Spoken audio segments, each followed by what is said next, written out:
안녕하세요, 밀떡튜브입니다. 2030년대에 한국 육군은 얼마나 강한 전력을 보유할까요? 한국은 세계 4위의 육군을 보유하고 있으며 아시아에서는 2위를 두고 인도와 다툴 정도이며 객관적으로 한국의 우위라고 평가받습니다. 미국과 러시아를 제외하면 유일하게 3세대 이상 전차를 1500대 이상 보유했으며 러시아 다음가는 세계 2위의 포병 전력을 보유한 게 바로 한국 육군입니다. 사실 한국이 이렇게 기형적일 정도로 막강한 육군을 보유한 것에는 이유가 있습니다. 우선 주적인 북한과 영토를 맞대고 있는 것이 가장 큰 이유입니다. 북한은 양성하는 데 많은 비용과 시간이 드는 해군과 공군 대신 육군을 집중 투자했으며 한국도 이에 맞춰 육군을 양성할 수밖에 없었습니다. 잘 알려지지 않았지만 서울은 전체 인구의 25%가 거주하고 있으며 전체 GDP의 무려 20%를 차지하는 대한민국의 심장이나 다름없는 곳입니다. 그런데 놀랍게도 서울을 포함한 수도권 지역은 휴전선과의 거리가 50km도 채 되지 않습니다. 북한군의 제8식 전술은 바로 이 지리적 약점을 노렸습니다. 제8식 전술은 수천 대의 전차를 필두로 한 대규모 기계화 군단이 남하해 휴전선 근처의 평탄한 거점인 파주, 의정부, 철원 등의 돌파구를 확보합니다. 이후 속전속결로 어떻게든 서울을 점령한 뒤 남한과 총력전을 벌이거나 미국과 협상을 한다는 것이 흔히 알려진 북한의 계획입니다. 물론 60-70년대면 몰라도 지금에 이르러선 절대적으로 불가능하지만 한국이 수십 년간 육군을 양성하는 명분이 되기엔 충분했습니다. 우선 현재 한국 육군의 전력을 살펴보겠습니다.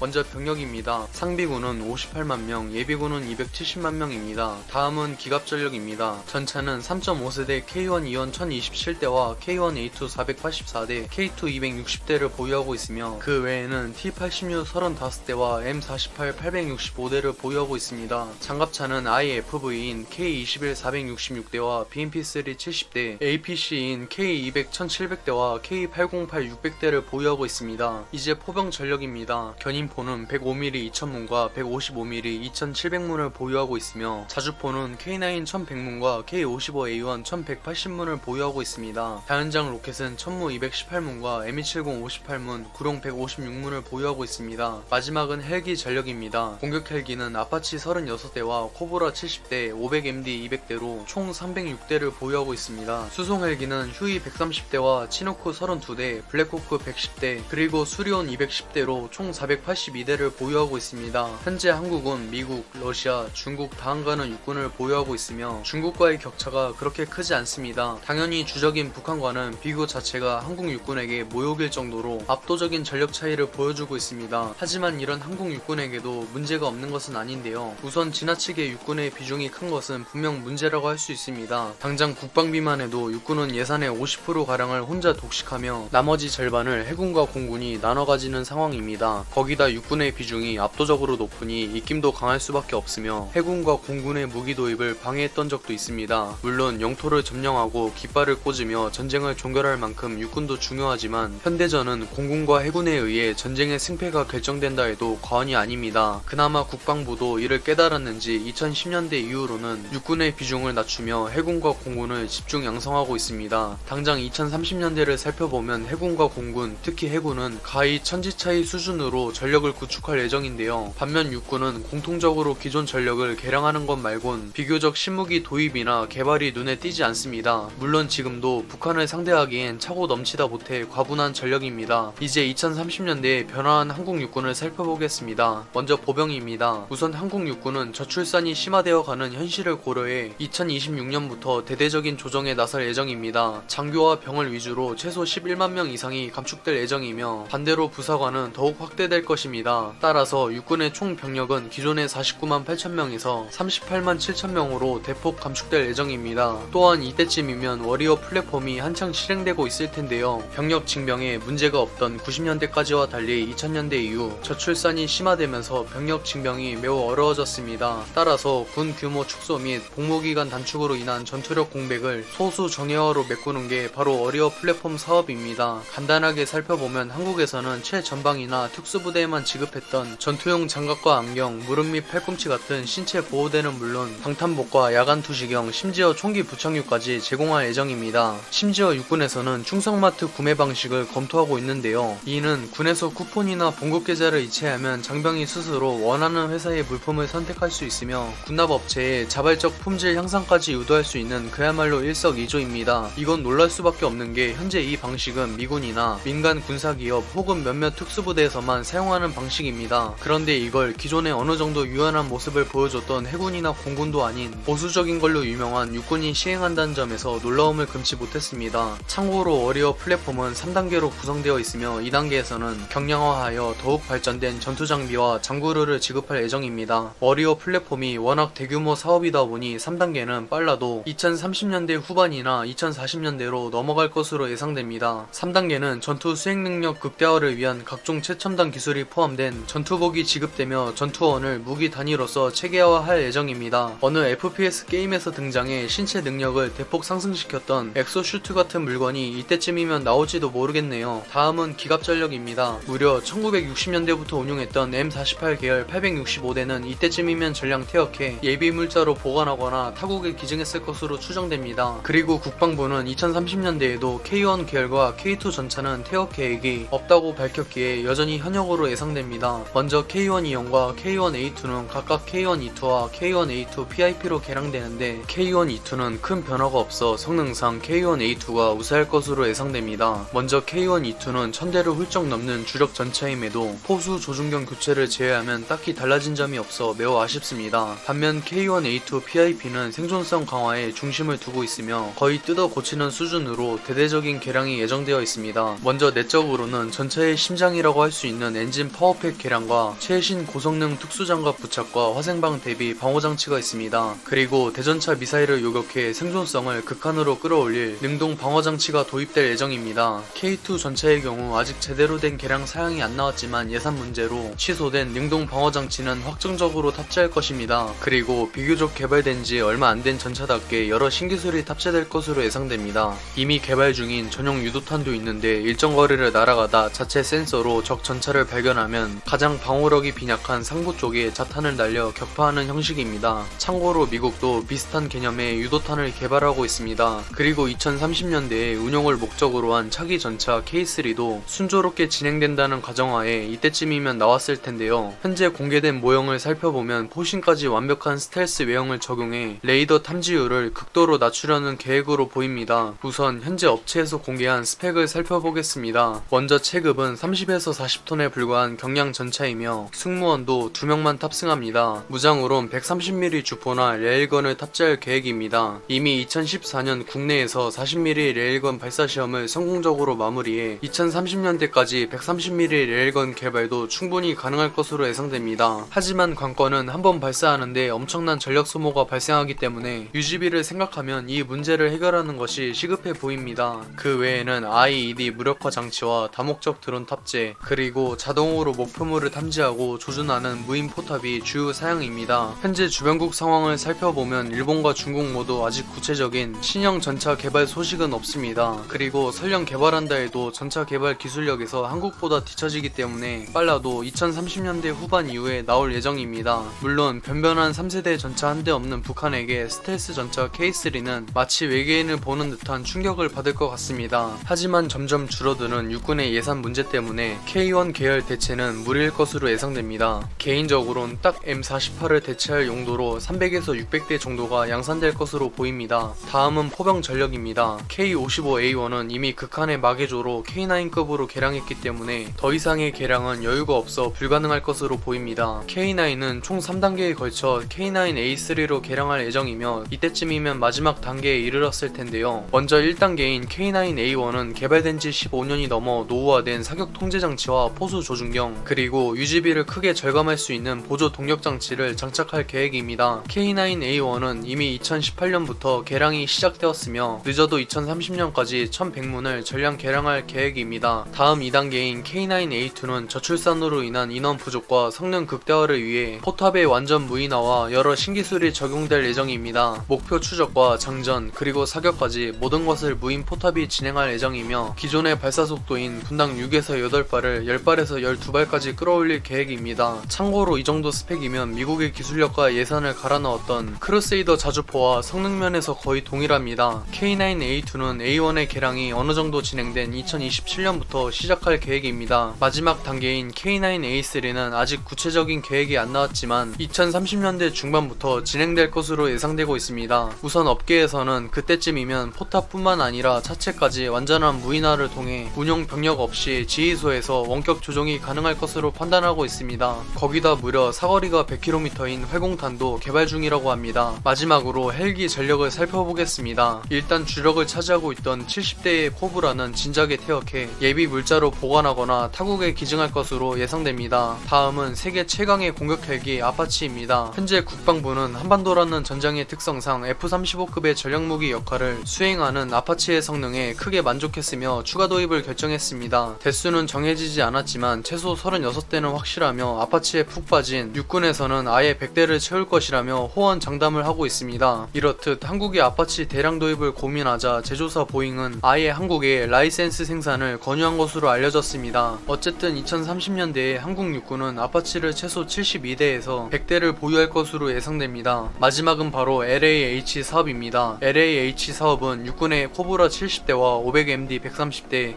벨코브 10대를 대체하는 한국형 소형 무장 헬기입니다. 2022년 11월에 개발을 완료할 예정이며 도입 수량은 214대로 알려졌습니다. 간략하게 스펙을 살펴보면 전장 12.7m, 폭 3.8m, 항속거리 857km, 순항 속도는 278km입니다. 많은 분들이 소형 무장 헬기라는 말만 듣고 체급이 작다며 우려를 표하지만 의외로 소형인 500MD는 물론 중형 헬기인 코브라보다도 체급에서 우위입니다. 그나마 LH보다 크다고 할 수 있는 아파치도 대형 헬기인 것을 감안해야 합니다. 무장은 20mm 기관포와 70mm 로켓 14발 그리고 국산 공대지 미사일 1000검을 4발씩 탑재할 수 있습니다. 이 정도 성능이면 아파치에는 미치지 못하지만 코브라는 충분히 메꾸고도 남을 것입니다. 지금까지 2030년대 한국 육군의 전력을 살펴봤는데요. 현재 세계 육군 순위에서 한국은 중국 바로 다음가는 4위를 차지하고 있습니다. 물론 한국도 현대전의 추세에 따라 해군과 공군에 많은 투자를 하고 있지만 수십 년간 한국군의 자존심이었던 육군도 여전히 지원을 아끼지 않고 있습니다. 따라서 2030년대에도 한국 육군이 보유하고 있는 세계 4위라는 타이틀은 굳건할 것입니다. 영상이 유익하셨다면 구독과 좋아요 한 번씩 부탁드릴게요.